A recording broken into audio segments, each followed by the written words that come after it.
evidenciamos hoje. E o presidente descreve a situação de hoje em meio a esta indefinição. Confira. Esse filme, o filme da subsistência, da não distinção clara do que é tráfico e do que é consumo, nós já assistimos e sabemos quem morre no final. O homem negro e pobre que porta 10 gramas de maconha vai ser considerado traficante e enviado para a prisão. Já o homem branco de bairro nobre, com 100 gramas da droga, será considerado usuário e liberado. Portanto, o que está em jogo aqui é evitar a aplicação desigual da lei em razão da cor e das condições sociais e econômicas do usuário. E isso é uma tarefa do Poder Judiciário. Muito bem, vamos ver como está o placar então.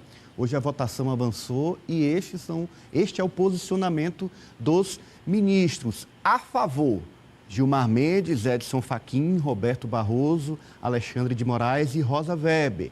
Esses são a favor da descriminalização para uso pessoal da maconha e a delimitação de uma percentual, de uma gramatura que é possível o usuário portar. E contra Cristiano Zanin, André Mendonça e Nunes Marques. O placar está 5-3. O julgamento foi suspenso por um pedido de vistas do ministro Dias Toffoli. Cíntia Lares. Eu queria contextualizar e eu adorei a aula do Barroso, né? Foi muito bom você ter trazido bem didático.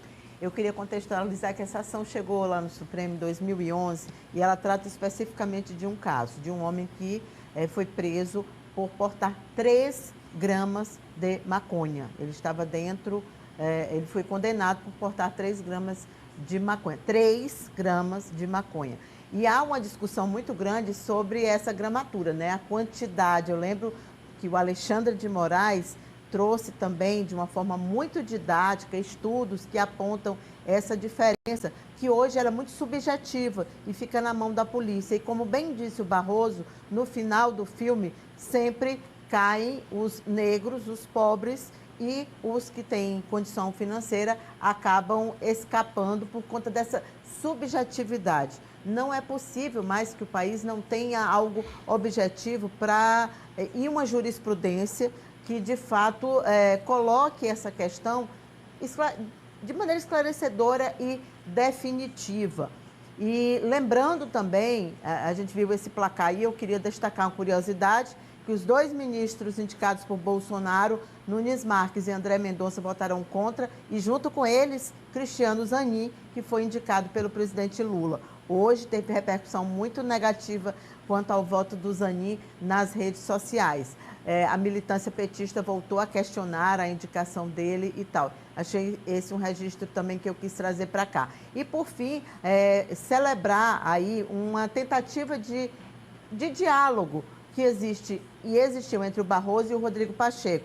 Tanto que a gente viu aquela PEC foi apresentada lá no Senado, tendo como cabeça, né, como padrinho, o próprio presidente Rodrigo Pacheco, uma proposta de emenda à Constituição propondo a criminalização do porte e da posse. E aí, naquela época, ele criou uma tensão muito grande com o Supremo Tribunal Federal. Agora, ao declarar, e o Pacheco disse isso ontem, que vai esperar, que o Congresso vai esperar o resultado do STF, ele baixa a temperatura daquela animosidade que existia entre o Poder Judiciário e o Congresso Nacional. Achei esse um ponto bastante positivo. Aí chega no fim hoje o Toffoli pedindo vistas para dar mais uma amenizada nesse assunto, porque eu acho que ele deve ser discutido mesmo com calma, com tranquilidade e deixando a população assimilar o que é verdade, porque infelizmente o que predomina hoje no Brasil é a fake news de que o Supremo vai liberar as drogas. E não é isso, né? E não é isso. Para você ver... Flávio Dino não vota, né? Não. Era só para... Não vota. Não vota, né? Você não falou votou, aí... pelo menos, né, ainda? Ainda não. Você falou aí dos critérios, Cíntia? Eram 10 gramas, né, parece?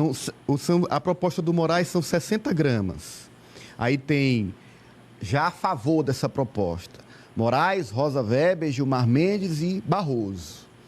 Tem uma proposta de 25 gramas, que aí é uma proposta que tem apoio do Zanin e do Nunes Marques.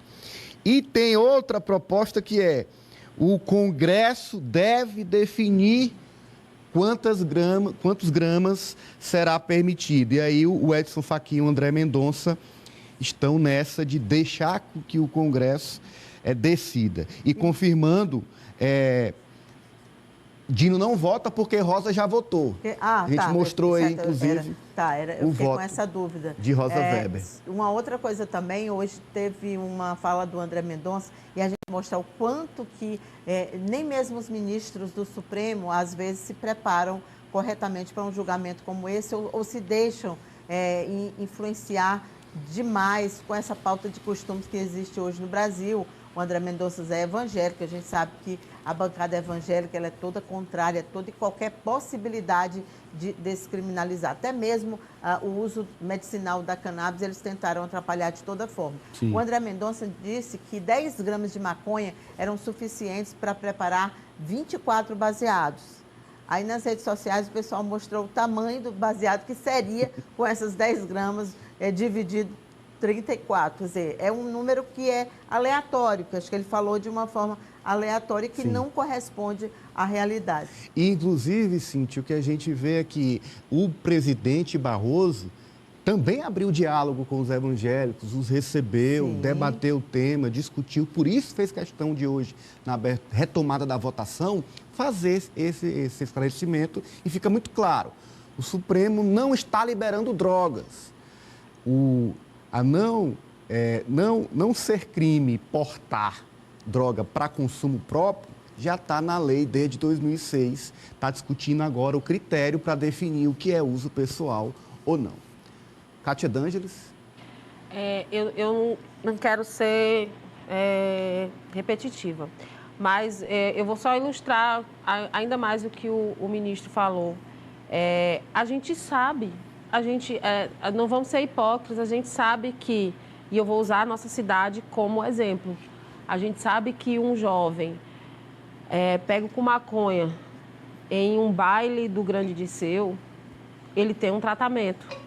E o jovem pego com maconha em uma festa de uma boate da Zona Leste, ele tem outro tratamento.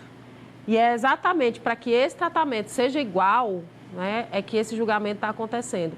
Mas aí, como a Cíntia lembrou, essa pauta de costumes, plantar aí na sociedade uma informação que não é real, ninguém está liberando o tráfego, já vi que está liberando o tráfego, que, sabe, já vi, não é.